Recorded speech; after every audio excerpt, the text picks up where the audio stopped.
은혜를 나누고자 합니다. 이 땅에 살아가면서 시험이 있죠. 아이들 보는 시험도 물론 시험이죠.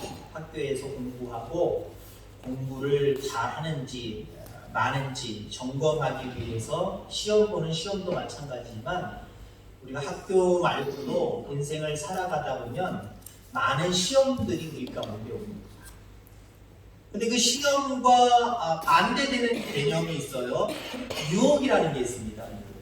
그러니까 우리 인생 앞에는 시험도 오고 유혹도 옵니다. 유혹은 피하는 게 상식입니다.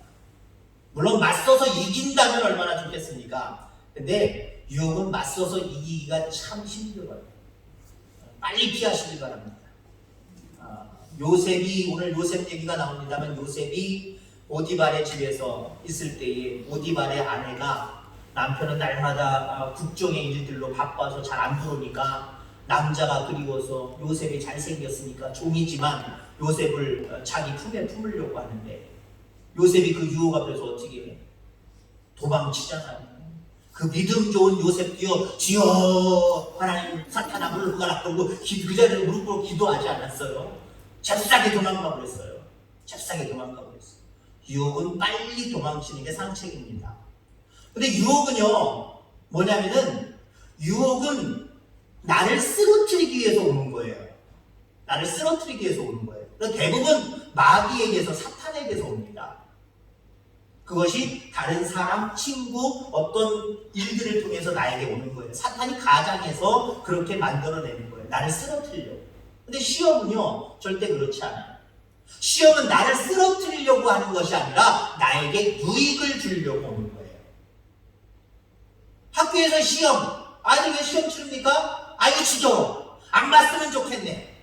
어떤 과목들은, 대학교 들어가면 어떤 과목들은 교수가 이번에 그냥 독후감 같은 거 책 읽고 하나 독후감 써놓은 거 그걸로 대신할게 하고 넘어가는 분들이 있어요. 그것만 해도 좋아해요. 더 좋은 건 기말고사 때나 어차피 평가해야 되니까 시험 보고 중간고사는 그냥 안 보고 그냥 지나갈 거야. 다른 수업들 공부해라. 그리고 휙 지나치는 교수님이 있어요. 학생들 사이에서는요, 인기 좋은 선생님입니다. 물론 그게 인기라는 게 공부 못하는 아이들에게 주로 집중된 인기겠습니다만 아이들이 얼마나 선생님 말씀을 잘 들었는지 아이들에게 필요한 것이 무엇인지 하나하나 요 아이에게는 이런 부분이 부족하구나, 이런 부분에 대해서 내가 중점적으로 좀 체크해야 되겠다 라고 하는 부분들도 있고요. 그 시험 결과를 통해서 부모에게 통보해서 부모에게 혼나라는 소리가 아니라 부모도 얘는 산수가 문제구나, 얘는 과학이 문제구나, 그럼 엄마 아버지도 신경 써줄 수 있잖아요. 조금만 더 그 부분에 대해서 책을 하나 더 사주든지 아니면 여력이 되면 그 부분에 대해서 학원을 보내든지 아니면 잘 아는 오빠나 친구나 형제나 누가 있으면 얘 좀 돌봐줘라, 얘 좀 조금 봐줘라, 좀 잡아줘라 라고 하면서 점검할 수 있잖아요. 그 시험은 뭐냐면 나를 유익하게 하기 위함입니다. 자, 오늘 요셉이 애굽의 총리가 되었고 곡식을 벌써 몇 번째 살아온 형들 앞에는 자기가 요셉임을 밝히지 않습니다. 그러한 중에 일어난 사건인데 오늘 요셉이 형들을 유혹을 합니다. 자, 이제 유혹 가운데 야 너희들 정탐하러 왔지? 아닙니다. 정탐꾼이 아니라는 거 밝히려면 네 집에 12번째 막내 동생이기 때문에 걔 데리고 와. 그러면 내가 아니라는 거 인정해 줄게. 안 됩니다. 데리고 와. 아버지는 겨우겨우 설득을 해서 그 12번째 동생 베냐민을 데리고 왔단 말이에요. 데리고 와서 그래 이게 너희 정탐꾼 아닌 걸 내가 인정할 거야. 가. 그리고 곡식을 가지고 갔습니다. 가는 길에 어떤 일이 벌어졌냐면 요셉이요 또 시험을 하는데 그 베냐민의 쌀자루에다 자기가 즐겨 술 마실 때 마시는, 물 마실 때 마시는 잔을, 은잔을 숨겨놨단 말이에요. 그리고 또 따라와가지고 야 너희들 우리 주인께서 우리 총리가 은혜를 베풀었는데 왼수로 또 갚어? 무슨 소리입니까? 우리 주인의 은잔을 같이 먹고 마시는 그 자리에서의 은잔을 몰래 훔쳐간 자가 있기 때문에 이런 유혹을 해본 거예요. 유혹이 아니라 이런 시험을 해본 거예요. 이런 시험을 해본 거예요. 자, 여기서 우리가 바라볼 것이 있습니다. 우리가 이 시험을 통해서 형들 안에 있는 회개하는 마음과 숨겨진 가치를 발견하기를 원하는 거였어요. 그들을 골탕 먹이고 그들을 나 팔아먹었지 하고 감옥에 가두거나 죽이려고 그들을 상하게 하려고 했던 것이 아니라 요셉이 왜 그와 같이 자기의 은잔을 몰래 감추고 도둑으로 또 몰아냈느냐? 그 이유는 간단합니다. 그것 말고 형들이 회개할 게 있잖아요. 물론 앞서서 우리가 수요일마다 이야기할 때 조금은 형들이 조금 뉘우치는 마음이 있어요. 그거 갖고는 안 돼요. 하나님 앞에는요 온전한 회개가 필요해요. 겨우 눈물 한번 조금 아이고 잘못했습니다 주여 전부의 의지 없어서 용서해 주세요. 그거 갖고 안 돼요. 정말 온전한 회개가 이루어져야 돼요. 그래서 요셉은 지금 시험을 하고 있다는 거죠. 그들 속에 온전한 회개가 있고 거기에다가 또 자기들에게 숨겨진 다른 가치가 있잖아요. 겨우 잘못한 걸 회개하는 게 뿐만 아니라 바르게 살아가야 되는, 온전하게 살아가야 되는 거 그게 있잖아요. 야, 우리가 온전하게 살아가는 것이 무엇이냐? 그걸 요셉은 발견하기를 원했다라는 겁니다.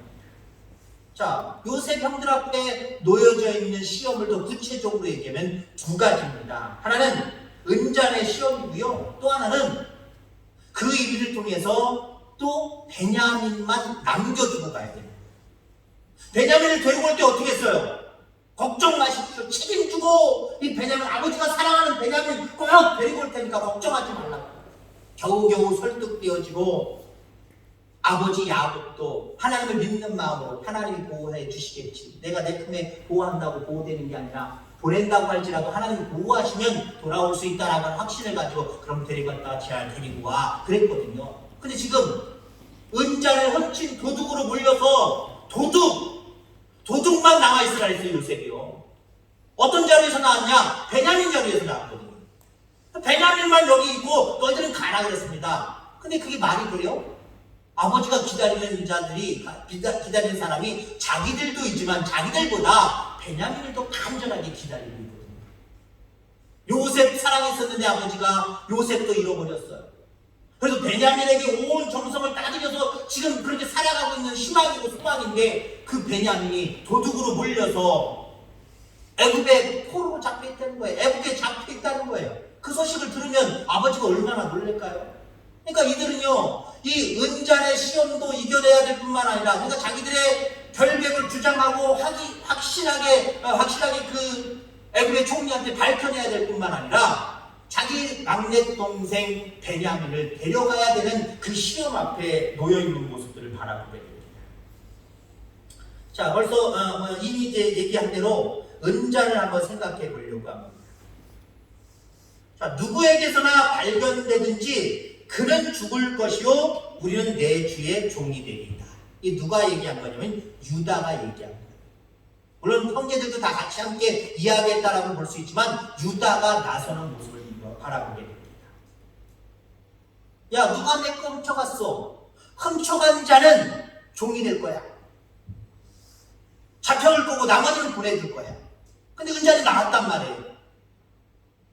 은잔이 나오기 전에 뭐라고 얘기해요? 결단코 우린 가져가지 않았다는 거죠. 만약에 가져간 사람이 나오면 그 사람은 죽을 것이요 우리 모두는 다 그 애굽의 총리의 종이 될 것이다 라고 이야기하는 그런 모습을 우리가 바라보게 됩니다.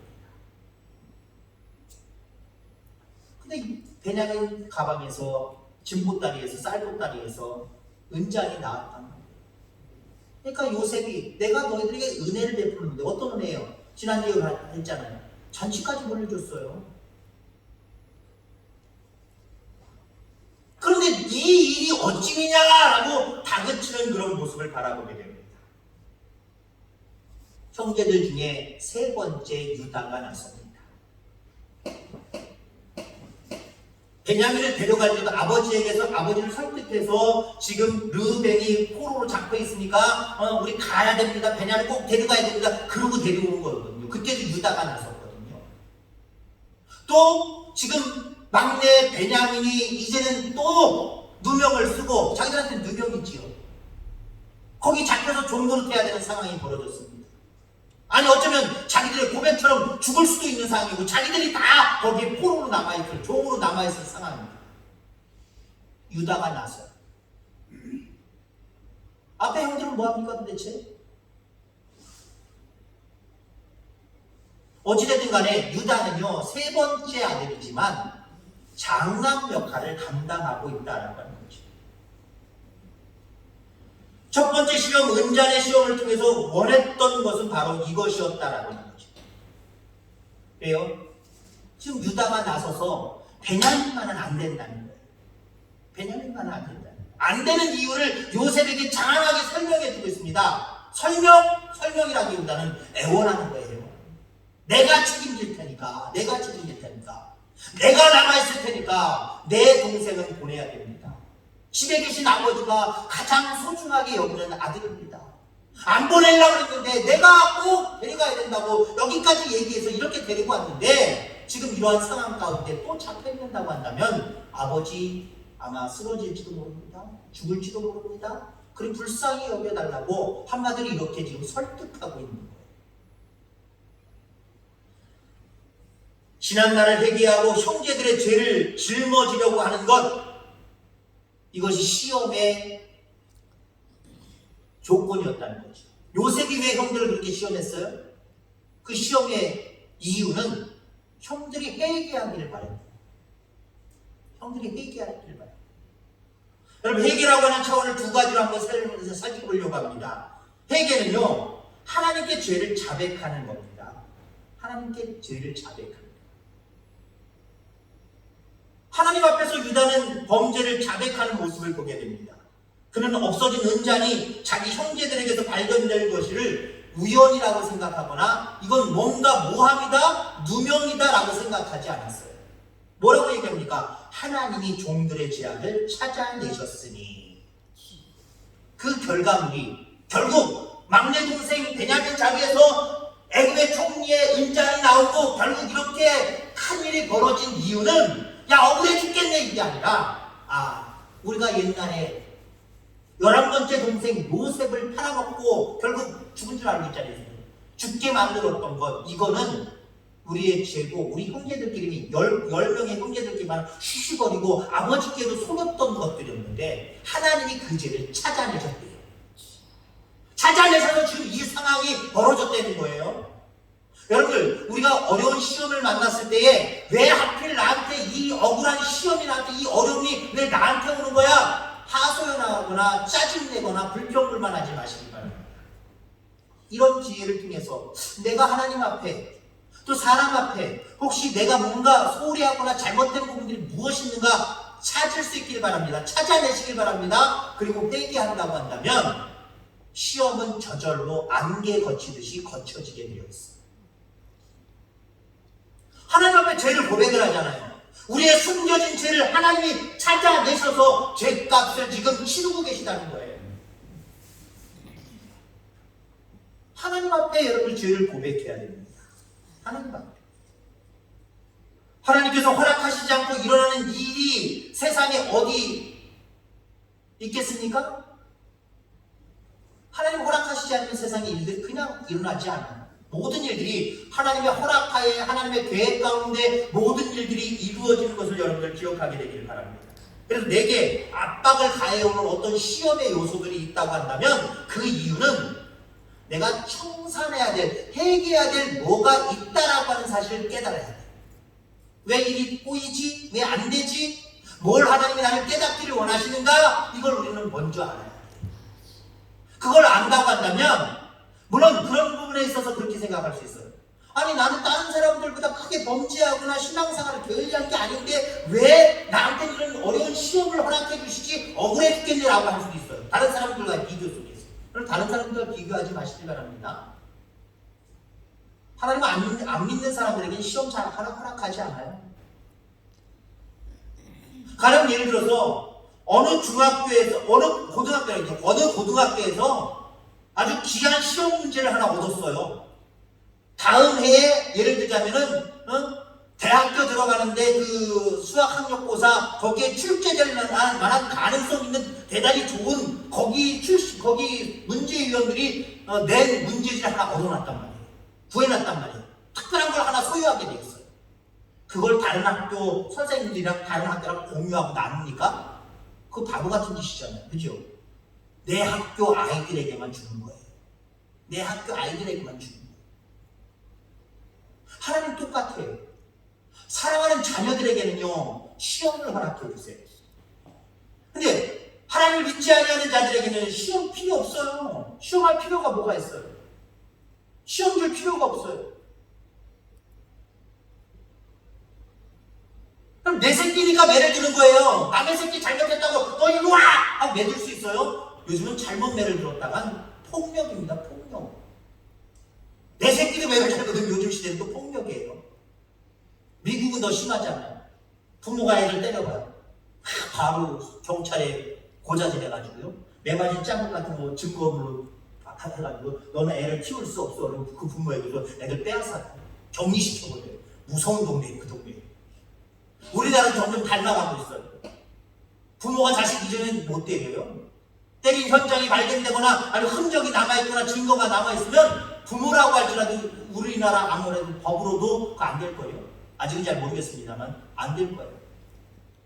그렇게 하는 새끼들은 호자식들이지만 부모가 사랑해서 매를 댔는데 나를 괜히 폭력으로 다스렸다고 그 고자질하는 것 자체는 호자식 아니에요. 그죠? 사랑하니까 매를 드는 것처럼 하나님이 하나님의 자녀에게 시험을 허락해 주시는 거예요. 그렇기 때문에 왜 다른 사람들에게 시험을 안 허락해주고 저 사람에게 시험 요만한 거 시험을 주고 나한테는 이렇게 큰 시험을 줍니까? 그거 따지지 마시기 바랍니다. 중요한 건요, 그 시험을 통해서 하나님이 나를 그만큼 더 사랑한다는 증거를 보여주시고 그 과정을 통해서 나를 성장시키려고 하는 거거든요. 나에게 복을 주시려고 하는 거거든요. 그러니까 시험이 있으면 있을수록 감사해야 되고요, 크면 클수록 감사해야 되는데 중요한 것은요, 그 시험에 있어서 하나님이 내가 더 어떻게 하기를 원하시는가, 그걸 발견하셔야 돼요. 주로 청산할 것이 있기 때문에 하나님 시험을 하십니다. 내 잘못된 생각, 잘못된 판단, 잘못된 행위, 이런 것들이 있기 때문에 시험하시는 거예요. 그 부분들을 여러분들 찾아서 하나님 앞에 회개하는 저와 여러분들 되기를 주의 이름으로 축원합니다. 또 회개는요, 어떤 회개가 있냐면 하나님 앞에 자백하는 회개가 있고요, 관계를 회복시키는 회개가 있어요.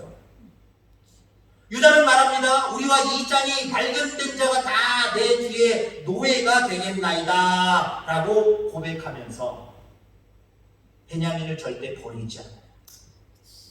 야, 너 그거 왜 가져갔어 임마? 네가 책임져. 그러지 않았어요. 요셉도 그랬잖아요. 애굽의 총리도 그랬잖아요. 누구든지 내 은장이 발견되는 그 자만 남게 될 것이다 그랬잖아요. 종으로 노예가 될 것이다 그랬잖아요. 그러면 형제들이 책임지지 않으려고 하는 마음들이 있었다고 한다면 너 왜 그런 거야 도대체? 아, 나 몰라. 너 남아있어. 우린 갈 거야. 더 큰 일 만나기 전에 우린 갈 거야. 책임지지 않으려고 했다고 생각해봤어요. 아버지가 사랑하는 아버지와의 관계, 우리가 아버지의 자식인데 아버지가 사랑하는 동생을 내버려 갈 수 있어요? 아버지 무슨 면목으로 볼 거예요? 무슨 얼굴로 쳐다볼 거예요? 아버지의 관계도 신뢰도 다 깨져버리겠죠? 거기서 네가 책임져 우리 간다 라고 했다고 한다면 형제 간의 관계 끊어버린 것과 마찬가지예요. 요셉은 무엇을 시험합니까? 왜 베냐민 그 자리에다가 은자를 집어놨을까요? 자기가 또 사랑하는 동생이에요. 요셉도요. 왜요? 야곱 아버지가 아내가 4명인 거 아시잖아요. 라헬과 레아 자매인데 라헬을 사랑해서 거기 그 집에 가서 20년 동안 7년 동안 일하고 라헬과 같이 결혼하기로 이미 자녀들과 약속을 했는데 레아가 첫째니까 첫째를 슬그머니 바꿔치기 했잖아요. 또 7년 일해가지고는 라헬까지 둘이 얻었는데 둘이 애 낳는 경쟁을 벌이네. 그죠? 레아가 먼저 낳고 라헬은 못 나니까 어떻게 해요? 몸통을 줘서라도 낳아야 되겠고, 얘도 또 보니까 레아도 보니까 또 나를 통해서 더 많은 아이가 있어야 되니까 자기도 몸통을 줘가지고 여종을 줘가지고 또 애를 낳게 해가지고 결국 라헬과 레아, 라헬 그리고 그들의 몸통까지 4명의 아내가 있었어요. 근데 여러분들 야곱이 가장 사랑하는 건 라헬입니다. 라헬에게서 난 아들 12명의 아들 중에 라헬에게서 난 아들은 2이에요. 그게 11번째, 12번째 됩니다. 요셉과 베냐민입니다. 그러니까 나머지 형들은 씨는 똑같지만 배는 다른 거고. 베냐민, 나중에 데리고 온 베냐민은 자기랑 똑같은 배를 가지고 태어났어요. 똑같은 씨와 똑같은 배를 가지고 태어났어요. 그리고 얼마나 사랑하겠습니까? 근데 왜 하필이면 베냐민 가방에다, 쌀가방에다 은자를 왜 숨겨놨을까요? 왜 베냐민과 겁을 내게 했던, 자기는 분명히 훔친 적이 없는데 자기 자리 속에서 나왔으면 얼마나 겁이 났을까요? 다른 형제보다 나이가 훨씬 어린 아이나 마찬가지인데, 아이는 아니지만 얼마나 겁이 났을까요? 많이 겁이 났을 겁니다. 대단히 겁이 났을 거예요. 왜 근데 그랬을까요? 라헬의 아들이라고, 물론 아버지가 편애한 것도 있지만 라헬의 아들이라고 어쩌면 형들이 요셉을 팔아먹고 죽이려고 했던 이유는 아버지의 편애도 있었지만 자기들과 배가 다른 아들이거든요. 배가 다른 동생이거든요. 그런 거예요. 요번에도 어떡하나 보는 거죠. 요번에도. 나 때는 나를 비워서 죽이려고 했고 애굽의 상인들에게 팔아먹었는데 내 동생은 어떻게 태어나, 그걸 바라보려고 시험한 거예요. 시험. 동생을 동생으로 여기고 사랑하는지, 동생을 아주 미운 존재로 또 나처럼 생각을 해가지고 버려버리는지, 그걸 생각한 거예요. 구덩이에 빠뜨리진 않았지만 사실 실질적으로 너 누명 썼으니까 네가 책임져 하고 도망가고 자기들은 가는 건 뭐예요? 자기들이 마치 요셉을 구덩이에 빠뜨리고 나 몰라라 가가지고 아버지 나 몰라요 오는데 요셉의 옷 같은 걸 발견했어요. 죽었나봐요. 그렇다고 얘기했잖아요. 지금 베냐민도 구덩이는 하지만 구덩이보다 심하면 심한 곳으로 그냥 몰아넣고 자기는 가고 있는 거예요. 지금 구덩이에 빠져있는데 건질 생각 안 하고 그냥 휙 가버리는 거예요. 똑같이 지금 요셉과 같은 상황을 벌리는 겁니다. 자기가 당한 상황을 그대로, 지금 의미는 다르지만 상황은 다르지만 의미는 똑같게 지금 벌리는 거예요. 시험하는 거예요. 결국. 시험하는 거예요. 동생을 어떻게 생각하는가, 동생을 사랑하는가, 동생을 위해서 책임지려고 하는가, 그렇지 않은가. 그 유다의 말이 요셉의 마음에 너무 맞은 거예요. 또 가는 줄 알았어요, 요셉은요. 근데 유다가 나서서 내가 남겠다는 거예요. 내가 베냐민을 꼭 보내야 된다는 거예요. 아버지 이야기를 하는 겁니다. 아버지 이야기하면서 자기들의 죄가 드러났다라고 이야기할 때 아마 제 생각에는 성경에 기록이 되어 있지 않지만 기록된 말씀만 다 그렇게만 상황이 벌어진 게 아니라 거기에 몇 마디가 더 붙을 수도 있을 거 아니에요, 여러분들.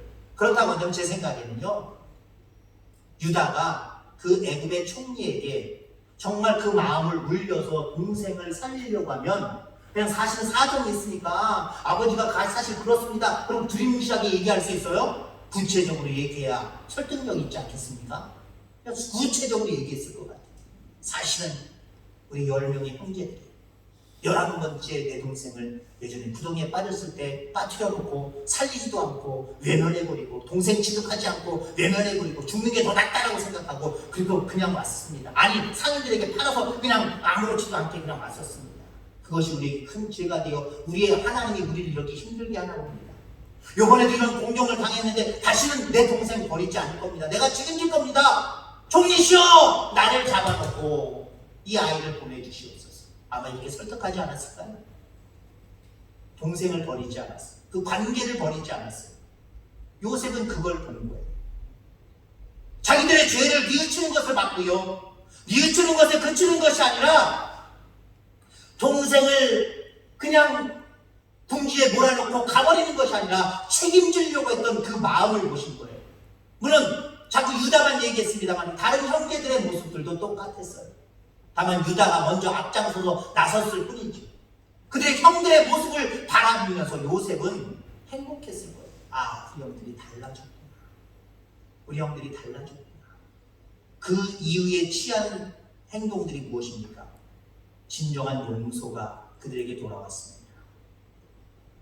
그리고 진정한 용서 이후에 결국 이스라엘 백성의 근간이 되는 12족속으로, 그 형제들 12족속으로 성장해가는 모습들, 풍성해지고 은혜 충만해지는 모습들을 우리는 기억을 합니다. 여러분, 그렇습니다. 이 땅에 살아가면서 많은 어려운 시험들이 우리 앞에 놓여 있을 수도 있습니다. 그 시험은 무조건 피해가는 게 아니에요. 시험은 극복하라고 있는 거예요.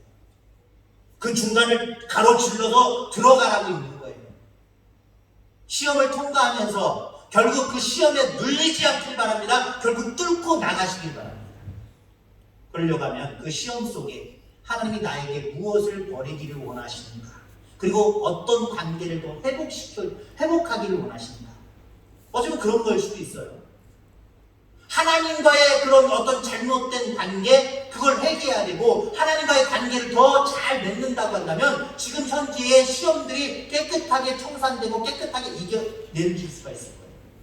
어쩌면 시험이요, 사람들과의 관계가 내가 소홀히 하고 아무렇게나 대해서 그 사람이 상처 입었다고 생각하면 그걸 회복시키시려고 우리에게 시험을 하실 수도 있어요. 그러면 내 형제에게, 내 이웃에게 내가 못 인정에게 하나님의 사랑을 가지고 접근해야 되는데 정죄했구나, 잘못했구나, 주님 용서해 주옵소서. 그리고 그 사람들과의 관계를 다시 회복하는 것, 이게 진정한 발달의 모습이고 시험을 통과한 자의 모습입니다.